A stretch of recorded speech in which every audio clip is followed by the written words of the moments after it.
Hey guys, welcome to another one of those videos on some of our shop equipment and the use thereof.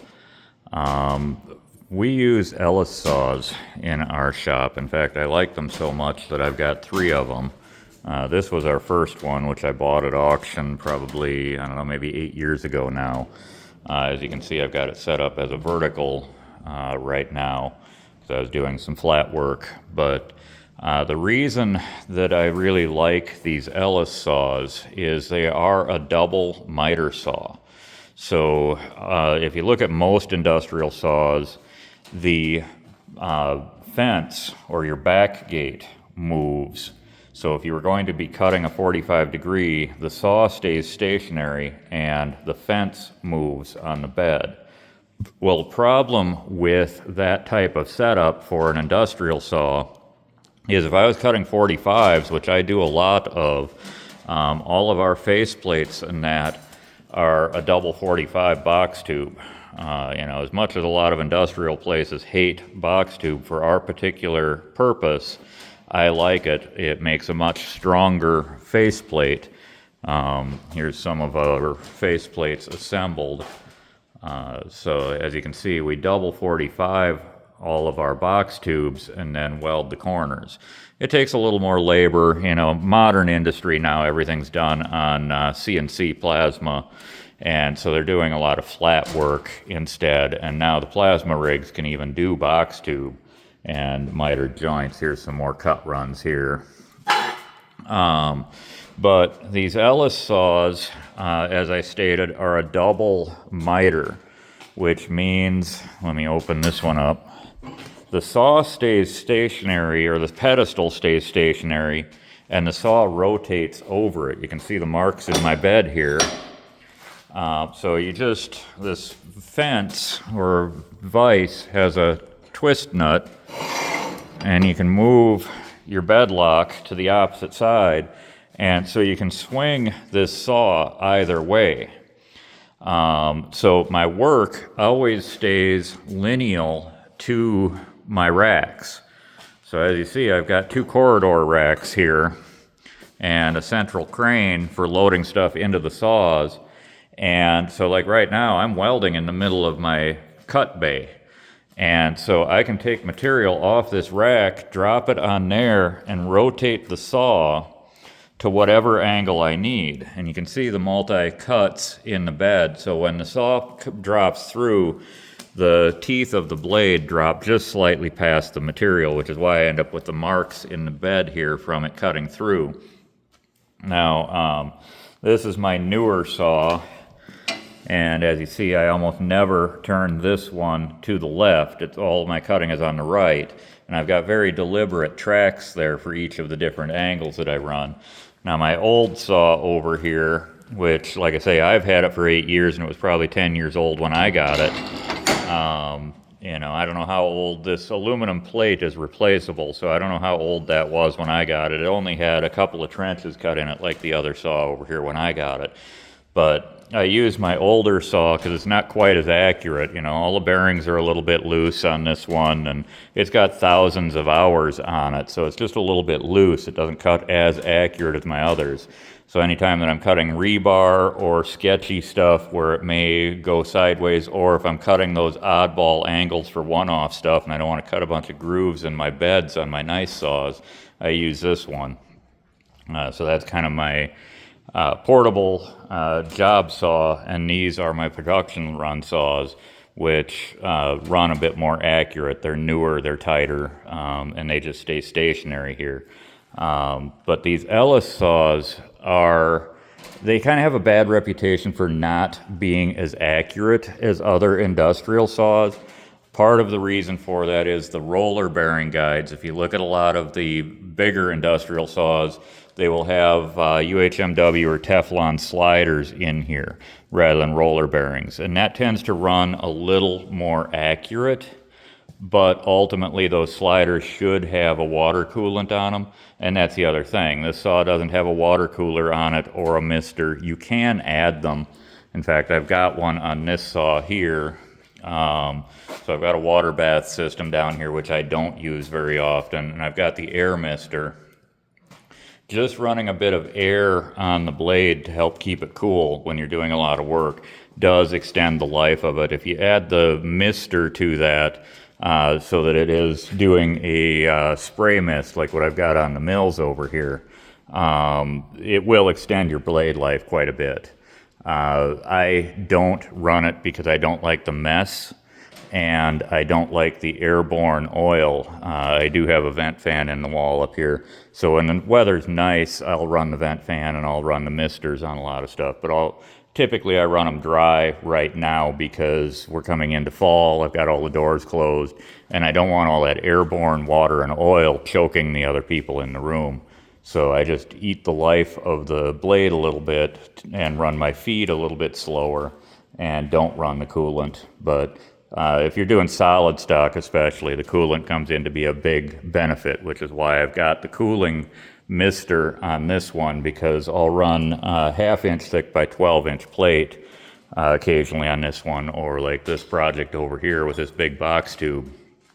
That's 3/8 wall box tube. So I ran the mister on it for that to keep the blade cool. But anyways, the UHMW sliders, rather than the bearings, tend to run more accurate. So you will get a little bit of variation in your cut with these saws, and obviously based on blade life, your accuracy will change a lot. The saw cuts really well for 2 inch by 2 inch box tube. On average, I will get under a 1/16 inch of variation on a 45 on a 2 by 2 box tube quarter wall, which, since we're welding all the corners, 1/16 inch variation on 2 by 2 box tube is no big deal. For 90% of the shops out there, that is way more accurate than what you would normally expect, especially with a double miter saw, because the benefits that it gives you. But you will hear people when they come from a shop that had a 14-inch dual saw, a 926 or whatever they are, the big saws with the 16-inch bed, and they're running a 12 or a 14-foot, 1.25 wide saw blade.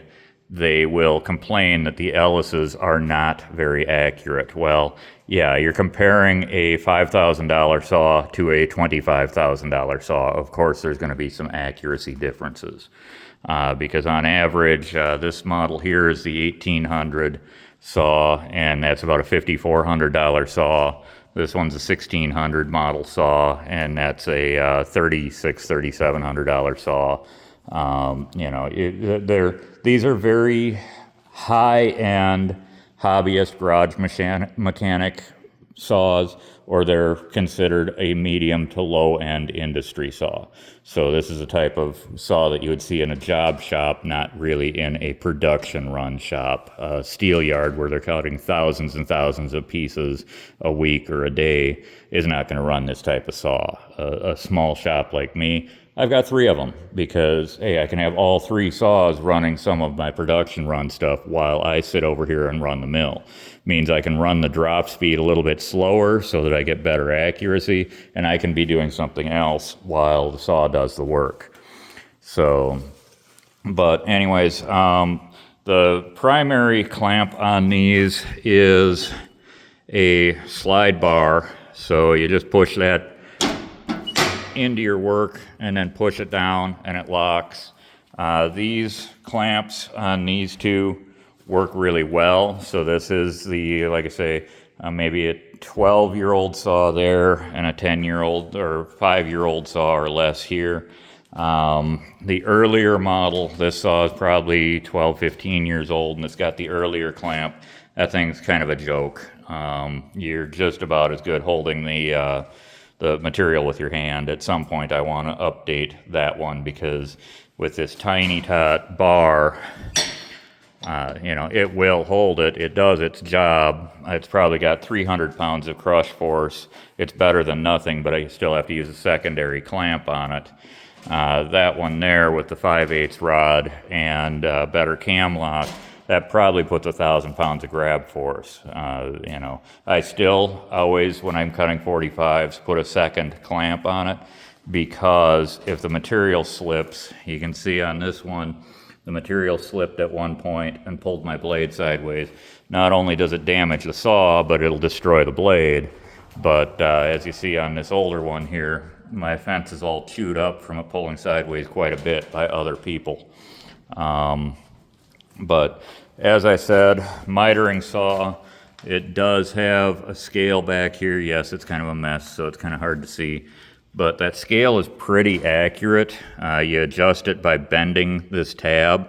Unless you run something into it, you never really have to mess around with readjusting that. But there's a cam lock on the back of here that locks against this rail.